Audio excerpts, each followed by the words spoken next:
From Pacifica, this is Democracy Now! Sure, he could turn over every single bit of his chemical weapons to the international community in the next week.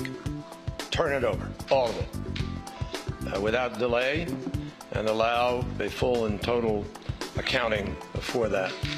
But he isn't about to do it, and it can't be done, obviously.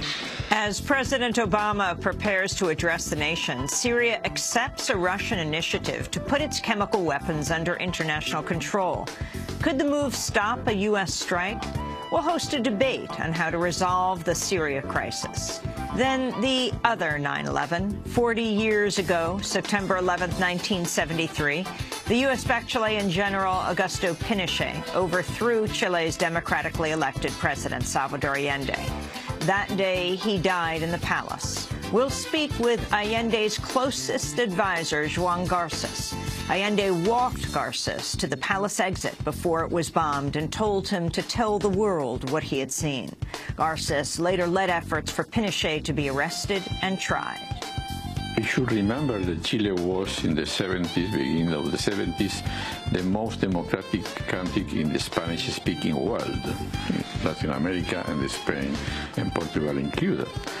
And this day, for the first time in history, of the Chilean history, the army revolted against the legitimate government. We'll also speak with Peter Kornblue, author of The Pinochet File, a declassified dossier on atrocity and accountability. All that and more coming up.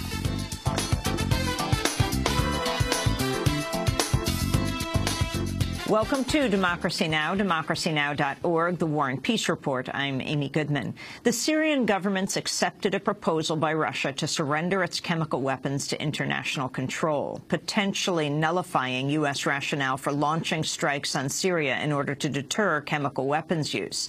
Russia floated the proposal Monday following apparently offhand remarks by Secretary of State John Kerry about how Syria could avert U.S. military intervention if it turned over all chemical weapons in the next week. Obama responded to the Russian plan on PBS NewsHour, one of 6 TV appearances Monday. My intentions throughout this process has been to ensure that the blatant use of chemical weapons that we saw doesn't happen again. If, in fact, there's a way to accomplish that diplomatically, that is overwhelmingly my preference. I have instructed John Kerry to talk directly to the Russians and run this to ground. Syrian President Bashar al-Assad made his own appearance on PBS Monday night in a pre-taped interview with Charlie Rose. He rejected Obama's drawing of a red line on chemical weapons use and said the U.S. should expect everything if it attacks Syria. Obama drew that line, and Obama can draw a line for himself and for his country, not for other countries. We have our red lines, like our sovereignty and our independence. While if you want to talk the word red lines, the United States used uranium-depleted uranium in Iraq. Israel used white phosphorus in Gaza, and nobody said anything. What about the red lines? We don't see red lines. It's political. A court in India has convicted 4 men in the gang rape and murder that ignited the country last December. Jyoti Singh Pandey died after she was raped and beaten on a New Delhi bus. The 4 men are due to be sentenced on Wednesday. A teenager was sentenced late last month to 3 years in juvenile detention for his role in the attack. Egypt's launched a major assault on alleged militants in the Sinai Peninsula, killing at least 29 people in a campaign that began Saturday. Islamist groups in the Sinai have killed dozens of police and military officials amidst a nationwide uproar over the ouster of President Mohamed Morsi. A Sinai-based group also claimed credit for last week's assassination attempt on the interior minister. A federal judge has ordered 4 Iraqis who were imprisoned at Abu Ghraib to pay nearly $14,000 in legal fees to the military contractor they unsuccessfully sued for their torture. In June, a federal judge dismissed a case brought by the former prisoners against Khaki International, which accused the company's employees of directing their torture. One plaintiff said he was caged, beaten, threatened with dogs, and given electric shocks. In dismissing the suit, the judge did not directly address Khaki's role in the abuse, instead citing a recent Supreme Court decision restricting lawsuits against corporations for abuses on foreign soil. Khaki then sued sued the former prisoners for legal fees, and a judge has ruled in the company's favor. Lawyers for the Iraqis say they plan to appeal the lawsuit's dismissal. Police in Afghanistan have detained 2 suspected members of the Taliban-allied Haqqani network in connection with the murder of an Indian writer. Shishmita Banerjee was shot dead last week after being abducted from her home.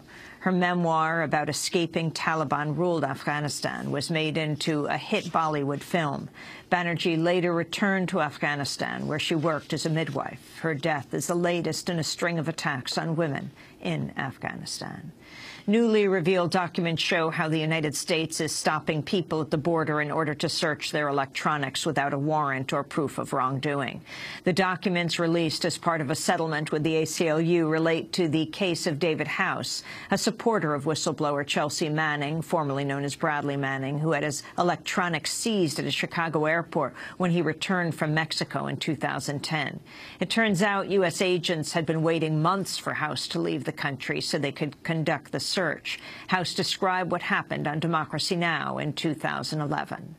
I was leaving the border search area. I was approached by 2 individuals who identified themselves initially as Department of Homeland Security agents.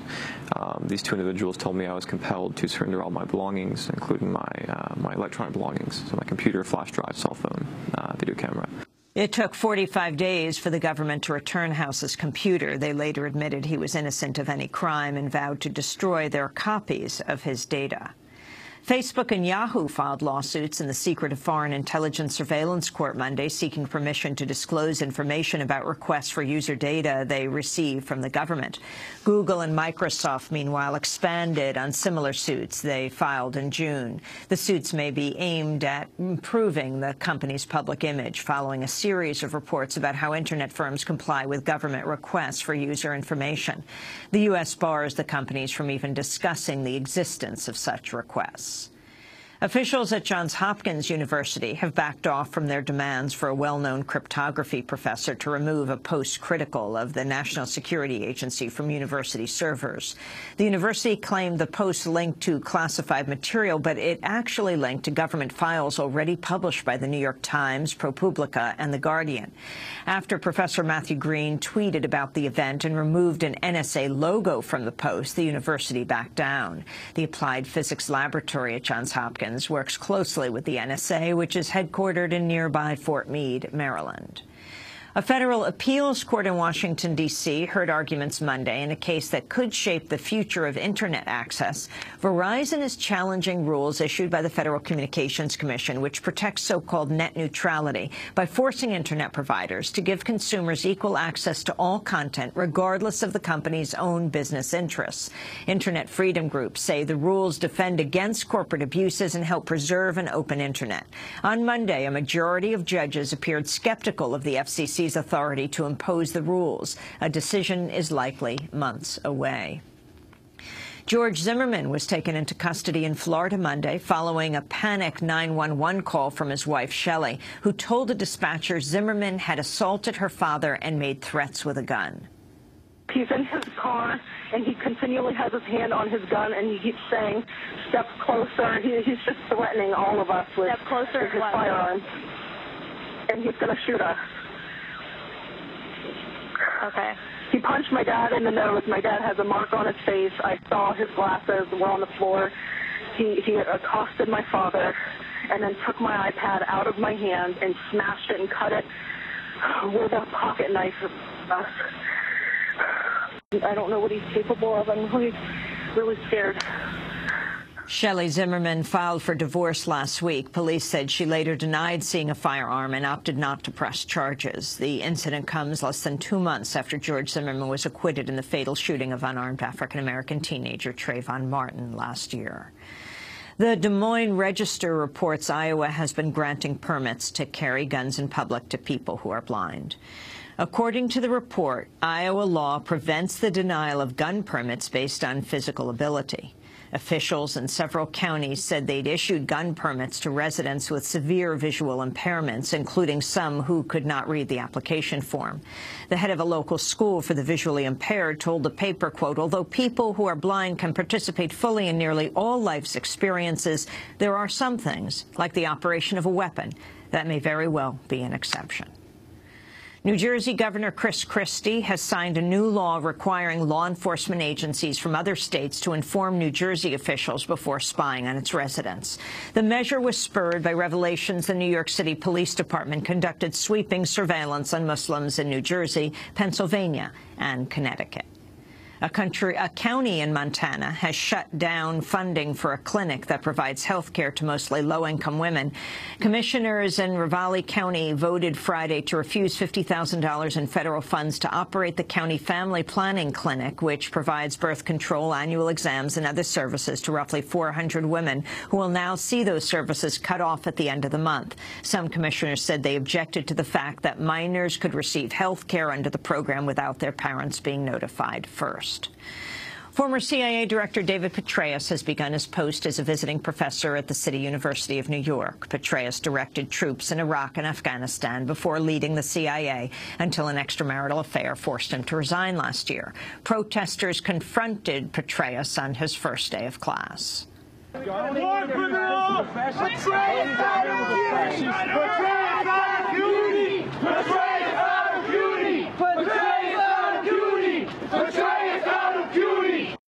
The students were protesting, saying Petraeus out of CUNY. And those are some of the headlines. This is Democracy Now!, democracynow.org, The War and Peace Report. I'm Amy Goodman. And I'm Aaron Matt Terry. Welcome to our listeners and viewers around the country and around the world.